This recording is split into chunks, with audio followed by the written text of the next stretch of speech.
Le médecin généraliste reçoit Damien, 37 ans, qui lui demande un arrêt de travail d'une journée. C'est la deuxième fois qu'il vient pour ce type de demande. Bonjour monsieur, asseyez-vous. Qu'est-ce qui vous amène? En fait, pas grand-chose, docteur. C'est juste pour un arrêt pour aujourd'hui. Voilà, je suis pas bien et j'ai pas réussi à aller au travail. Voilà. Qu'est-ce qui vous arrive? Je vais être franc avec vous. J'ai un peu fait la fête hier soir. J'ai pas entendu mon réveil et puis après, avec la gueule de bois, je voulais pas qu'il me voie comme ça, donc voilà. Je suis pas allé. De toute façon, j'aurais pas été efficace. Si je me souviens bien, vous êtes électricien, c'est ça? C'est ça, ouais.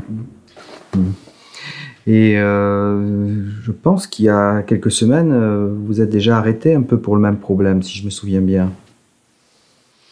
Ouais, c'était pour l'anniversaire de mon frère, là, cette fois-là. Oui, et cette fois-ci? Juste une fête normale. Ouais, un mardi soir? Ouais. Mais en fait, c'est parce que il y a un copain qui est passé, je l'avais pas vu depuis longtemps. Et donc, je voulais pas le laisser partir comme ça, et puis il avait du bon shit, alors on en a profité. Donc ça serait peut-être l'occasion de faire un peu le point de vos consommations, hein, si vous voulez bien. On a des questionnaires qui permettent de préciser les choses. À quelle fréquence ça vous arrive de boire des boissons contenant de l'alcool? Un peu tous les jours, en fait. Mais surtout de la bière. Un jour ordinaire où vous buvez de la bière, des canettes de 33 centilitres par exemple, combien vous en prenez à peu près? Comme ça, là, je dirais 5, 6. 10 quand il fait chaud. D'accord. Ouais. Est-ce que votre entourage vous a déjà fait des remarques sur votre consommation d'alcool? Non. Et est-ce que ça vous est arrivé le matin de vous lever, de ne plus vous souvenir de ce que vous aviez fait ou dit la veille? Non, c'est rare ça. C'est rare, non. Et que pensez-vous de vos consommations d'alcool? Vous savez, moi, dans la famille, au boulot, tout le monde aime bien boire un petit coup, quoi. Voilà, quoi. Donc, ouais, je sais que je bois pas beaucoup, je bois pas plus qu'eux, quoi. Mais bon, après, c'est peut-être un peu trop. Mais bon, faut bien se faire plaisir, quoi. Ouais. Et le cannabis? Je sais pas, 4-5 joints le soir, surtout le soir. Et puis, ouais, peut-être un petit le matin. Hein. Ça vous gêne au travail ou... En fait, quand je suis en manque, quand j'ai pas fumé de joint depuis un moment, j'oublie pas mal de choses. C'est-à-dire quand au boulot, quand je monte à l'échelle, ah merde, j'ai oublié mes outils, donc je suis obligé de redescendre comme ça plusieurs fois, donc je m'énerve plus vite. Ouais, puis je suis pas bien, quoi. Et vous vous sentez dépendant du cannabis, de l'alcool ou pas? Non, je suis mieux avec. Hein. Vous savez, moi, quand j'étais un enfant un peu hyperactif, quoi, hein, je sautais un petit peu partout, et mes parents me battaient, tout ça, et ils me donnaient des médocs, voilà, pour me calmer. Puis un jour, voilà, je suis tombé sur... voilà, j'ai fumé mon premier joint, et voilà, je me suis dit, ça c'est pour moi, quoi. Et puis voilà, maintenant, voilà, je suis mieux, quoi. Ça va mieux. Mais il existe peut-être de meilleures solutions, qu'en pensez-vous? Ouais, moi je suis pas trop médoc, quoi. Puis là, j'ai déjà eu du mal à m'en sortir. De notre côté, avant ces dernières semaines, je ne vous avais pas arrêté pour ces problèmes de consommation. Est-ce que vous avez l'impression que vous consommez plus en ce moment? Je dirais, j'ai l'impression que j'ai un peu plus du mal à m'arrêter. Mais bon, voilà, ça fait que 2 fois, quoi. J'ai l'impression que vous essayez de vous rassurer quand même. Et derrière ça, j'ai l'impression que vous êtes inquiet, ennuyé par ce qui se passe. Qu'en pensez-vous? Non, c'est pas ça, mais après, voilà, c'est pas facile non plus pour moi de venir vous demander un arrêt de travail pour une gueule de bois. Je sais pas, je fais un petit peu mauvais élève. Hein. Je suis un bon gars, quoi. Non, non, vous inquiétez pas, hein, je ne veux pas vous culpabiliser. Vous faites pas de soucis, hein, pour l'arrêt de travail, je vais vous le faire. C'est pas ça le problème. Moi, le problème, c'est plutôt que vous me préoccupez un petit peu par vos consommations, voilà, que j'ai l'impression que les choses sont en train de déraper un petit peu, que peut-être votre corps, votre cerveau devient dépendant des substances, que commence à s'habituer, et que je pense qu'il faudrait peut-être se préoccuper un peu plus de ça, faire le point et aller un peu plus loin. Qu'en pensez-vous? Après, vous savez, c'est pas facile tous les jours non plus, quoi. Ouais, et puis je sais pas si je pourrais faire autrement, quoi. Pas facile tous les jours. Ouais, le boulot, ma femme, les enfants, la famille, quoi. Oui, oui, je comprends, hein, vous inquiétez pas. Bon, écoutez, je vais vous examiner. De toute façon, il n'y a pas de souci, je vais vous faire votre arrêt de travail. Je vais aussi vous prescrire une analyse parce qu'il faut quand même faire un peu le point, hein, pour votre foie, comment les choses sont supportées. Et ce que je peux vous proposer, par contre, c'est de revenir dans une semaine. On verra les résultats de votre analyse de sang. Et si vous êtes prêt, hein, à ce moment-là, peut-être qu'on pourra essayer d'avancer un petit peu plus loin si vous avez envie d'en parler. Ok? D'accord. Ok. Il s'agit ici d'une consultation assez longue et difficile, avec un patient, apparemment, au stade de précontemplation. En fait, il est probablement au stade d'intention, mais manque de confiance pour le formuler comme cela. Il n'est pas dans le déni, mais dans la banalisation d'une consommation. Il la positionne comme autothérapeutique d'un trouble de l'hyperactivité, ce qui était sans doute pertinent. Le médecin traitant a fait son travail en explorant l'intensité des consommations, ce qui a permis de diagnostiquer un usage nocif avec sans doute une dépendance en cours d'installation.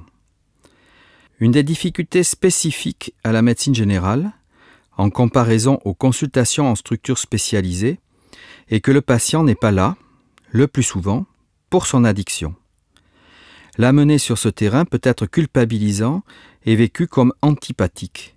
Le patient est repéré dans les faiblesses qu'il essayait de cacher et de se cacher. L'abord de la question est donc autrement difficile, impliquant pour le médecin comme pour le patient. D'un autre côté, le médecin traitant s'appuie sur une alliance thérapeutique qui s'est construite au fil des rencontres et qui autorise une relative intrusion dans l'intimité. Une bonne chose est de dire le ressenti, pour l'un comme pour l'autre, dans l'authenticité, ce qui a été fait dans la situation présentée. Là encore, pas de méthode miracle, mais des moyens relationnels naturels, se centrer patient, ouvrir, reformuler, résumer, dans une attitude empathique. Le respect de ces principes amène plus facilement à poser les bonnes questions et à trouver les bonnes solutions. Sont présentés ici le questionnaire FACE, un peu adapté à la situation,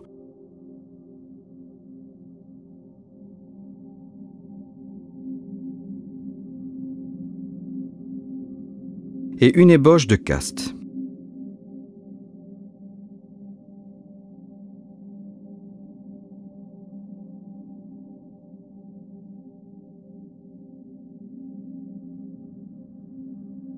On peut se référer au cycle de Prochaska pour travailler plus précisément les 2 premiers stades et les nuances à y apporter, réalité du vécu, visibilité de l'exprimer. Asseyez-vous, je suis heureux de vous revoir aujourd'hui. Vous m'avez l'air en meilleure forme quand même. Comment ça va? En fait, finalement, j'ai essayé de réduire ma consommation de cette semaine. Autant au niveau de l'alcool que du cannabis.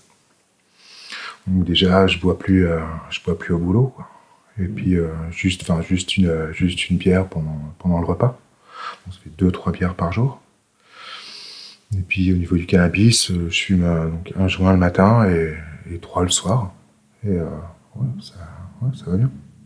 Ça va bien. Oui, à peu près. Bah, c'est vrai que je suis un petit peu anxieux, un petit peu stressé, quoi. Après, je pense que ça vient pas de ça, quoi. Et que pensent vos amis, votre famille de votre consommation de cannabis? Ils vous incitent à réduire? Plus ou moins, parce que ma femme consomme aussi un joint le soir.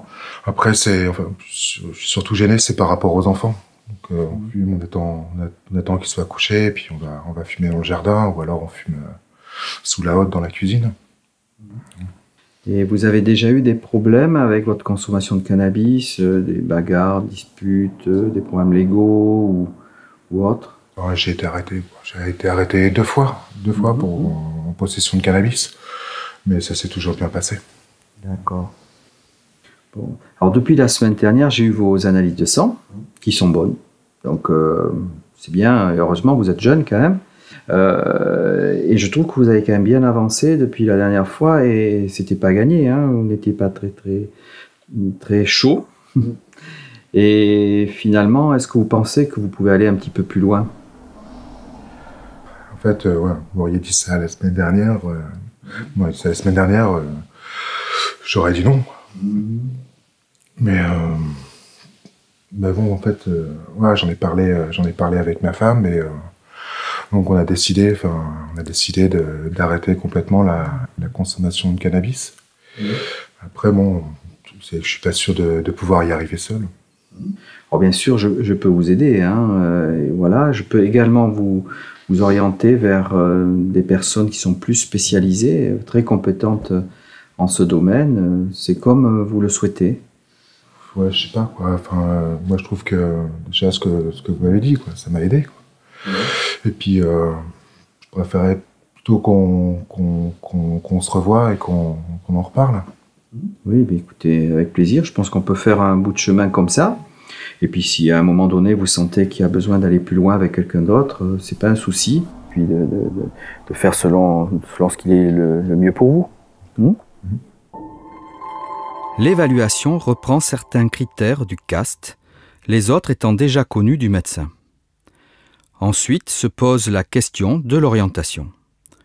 Finalement, le patient ayant déjà bougé, celle-ci n'est pas obligatoire, mais il a semblé pertinent au médecin de la proposer. Il accepte toutefois le suivi du patient selon sa demande. L'important est de sortir de ses idées préconçues et d'accompagner le patient selon ses besoins. L'orientation se fera peut-être plus tard.